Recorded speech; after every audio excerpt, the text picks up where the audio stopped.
Managing difficult conversations. Leadership is not easy. And you might have already gathered that as being a leader, that it deals with a lot of different personalities. I know we've talked about that before, on the importance of knowing your team's personality styles, because that gives you insight as a leader to be able to communicate in their preferences. So the golden rule that you might be familiar with is, treat others the way you like to be treated. But really what you want to do is the platinum rule. Tony Alexander said this. He said years ago that the platinum rule is treat others the way others would like to be treated. And what that really means is communicate in their individual styles. And so if you don't really know what I'm referring to as personality styles, there are a lot of different assessments that measure this. One of those actually that I've helped facilitate and teach into is actually the DISC profile.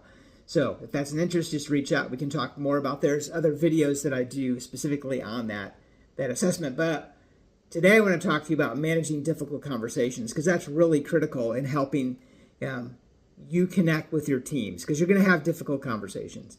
And as a leader, it's really important that you don't avoid them. You don't put them on the back burner. Sometimes difficult conversations, we find other activities or excuses to not engage in those conversations, to have other things that we procrastinate on not to do those conversations.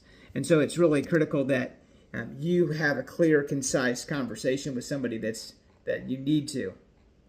And one of the solutions of doing that, to have a difficult conversation, is to making sure that you're managing the approach when you're connecting with somebody. So approach it with that your demeanor is calm. You're looking for solutions.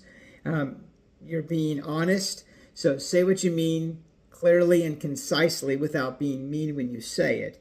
And so what that really means is you're going to help to really be curious. So that is the clue that you can use, being curious and understanding where the other individual is coming from, so you can help them looking for solutions.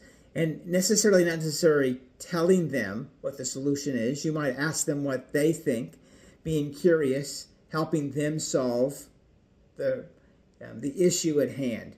So dealing with difficult conversations don't have to be difficult. If you practice this, if you spend time gathering specific information of how to be able to approach difficult conversations, you will